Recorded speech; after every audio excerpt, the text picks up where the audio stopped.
Hey, what's up, everybody? So today I want to show you this portable power station that I bought.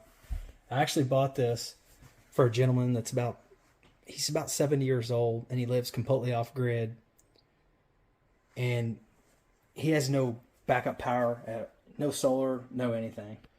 I was talking to him about some solar and stuff like that. He's interested in doing it. I just don't know if he has the funds for it or not. So anyway, I went ahead and bought this. I got this off of Temu for like $300. It's a 1,000 watt hour portable generator, and I've got some used solar panels that I've had for a few years, and I'm going to set him up with this, and I think it's going to be a game changer for him. But I'm not sure how you pronounce the name of this. There's the name of it right there. But I'm going to test it today with, I got like a toaster here, a little blender, and then one of these like electric kettles. Now this thing runs off of the outlets that are on the front. There's 3 outlets on the front, and it can run continuous on 1,200 watts. And it has a peak surge of like 2,400 watts. So we'll plug this in today. I've already plugged these in and tested them, but I want to show you them working. I'm going to start with this this electric kettle. All right, I've got that plugged in. I'm going to turn this kettle on.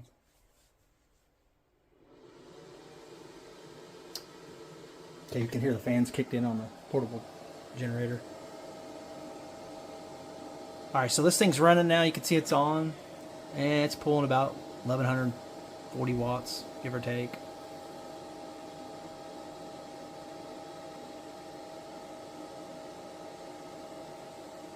Now, obviously, this thing wouldn't run that for very long. I mean, it might run this thing for a little under an hour, but obviously, you're not going to use something like this for that long. For this older gentleman that I'm getting this set up for, he actually he's been making tea. He likes to drink tea, and he just uses candles to heat up his water. So this thing's gonna be a game changer for him. I mean, he'll be able to put water in this little kettle, and within a few minutes he's got boiling water. So no more wasting the candles, and he'll have quick, boiling water. You just use those candles for an emergency. While that's heating that water up, it's already kind of boiling right now. I'll just show you. There's some lights on this thing, on the front of this.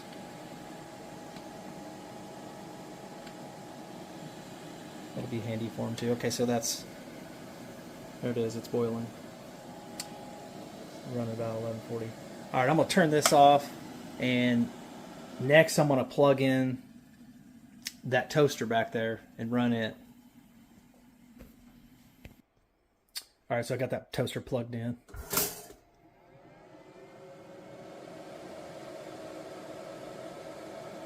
So the toaster's pulling about 860 watts.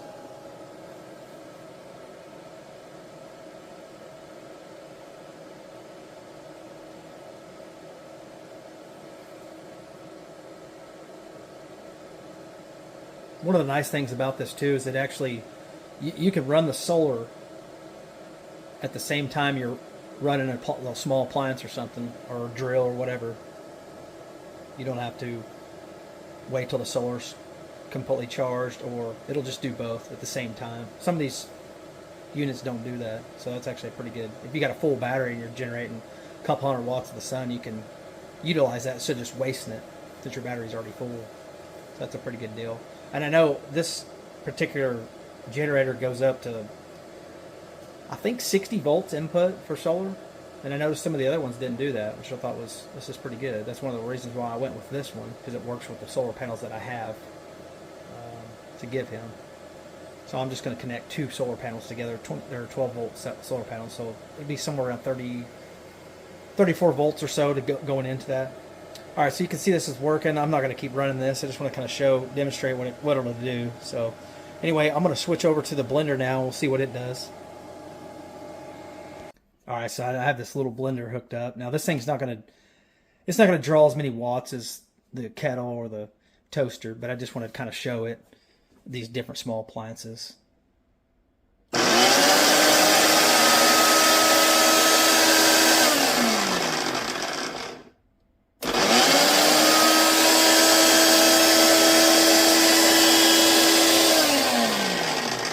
So that's that. All right, so now I'm going to take this unit outside. I'm actually going to, I've got some solar panels set up together. I'm going to go ahead and plug those in. I'm just going to lean them up temporary, and just so you can get an idea of this thing running. I'll probably have a drill or some other small tools that I'll use and kind of show how it's working. But if anybody, I know there's several of these brands out there.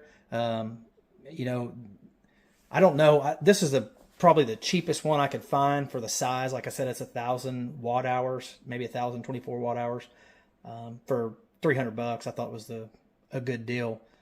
I haven't really seen any cheaper than that, but this thing's actually really well made. I mean, it does have, you know, it's kind of standard on most all these. It's got the USB ports on the front of it. It has the three outlets. You can charge it, you know, just at a regular outlet. You can use solar, or it also plugs into a like a cigarette lighter. You can charge it off like a car or something. But anyway, I'm gonna take you outside. I'm gonna show you the solar panel stuff and what I've got going on, and we'll go from there. All right, guys. So before I get everything set up here, here's one of the old solar panels, and some of the connections were cut off, so it's missing a couple of the connectors. So I'm gonna go ahead and show you how I connect those up. I bought this little kit. I got this like off Amazon. Comes with the tool and some of these fittings to get the job done. So anyway, I'm going to show you how that's done real quick. It's pretty simple to do.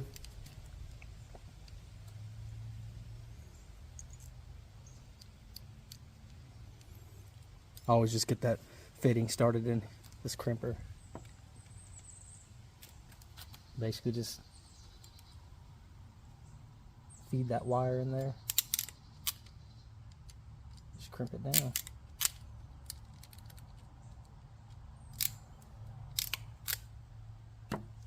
That's all there is to it.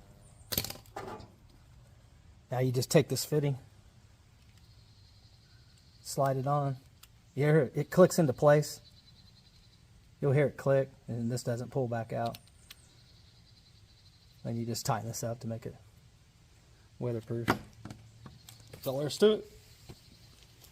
Now I also made him some extensions. I had some solar wires, stuff left over from the project I did on my house, and so I made some, I think, two 20-foot extensions for him. So I'm not sure how he's going to set this up or where, so I wanted to make sure he had a little extra. All right, so now I'm going to go get the panel set up, and I'll get it plugged into the solar generator, and you guys can see it charging. All right, guys, so I got the solar panels just kind of leaned up here temporarily on my greenhouse. Got them plugged in. Not sure if you can see that or not. So it's charging at 140 watts right now, which isn't that great. These panels are rated for 130 watts, but like I said, I just have them leaned up over there, and they were on my roof of my house for like 15 years, so they're definitely not 100% anymore, but I think I could get this up to at least 200 watts, if not more. All right, so I have a drill plugged in. I'll run in, you can see it.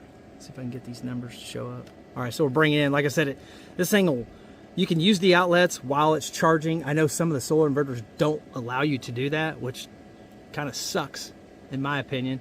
If your battery's completely full during the day and you want to utilize some of that energy that you would otherwise just lose, this is great because this one actually allows you to do that. So anyway, here's this drill working. I'm going to go ahead and turn it on. 300 watts.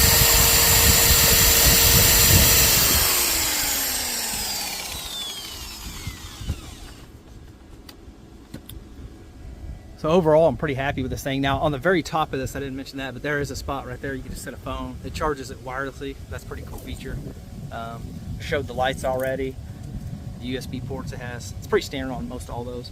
Another thing that I was going to mention too with this guy is this gentleman that I'm helping out. He has a well too, and he just has a hand pump on this well. So he actually just goes out there every day to pump his water. So with this unit here, with it able to surge to 2,400 watts, I've already been looking at a few well pumps that'll work for him, and it'll be fairly inexpensive to get done. I think I could probably get it all set up with the pipe and the wire and everything. He could probably get into it maybe for $200-300 and be able to just plug this in plug the well pump in and bring water all the way up to his house at any point. So yeah, I'm excited for him to get this set up. It's going to be a big deal for him, I would imagine. I mean, going for, I don't know how many years he has no power, but it's been a while. So he's definitely what you'd call living off grid. Anyway, I'll update on this later on. Maybe when he gets set up over at his place. And like I said, if he decides he wants to do something on that well, we can set that up and I'll show a video on that. This thing running a well pump. Anyway, thanks for watching.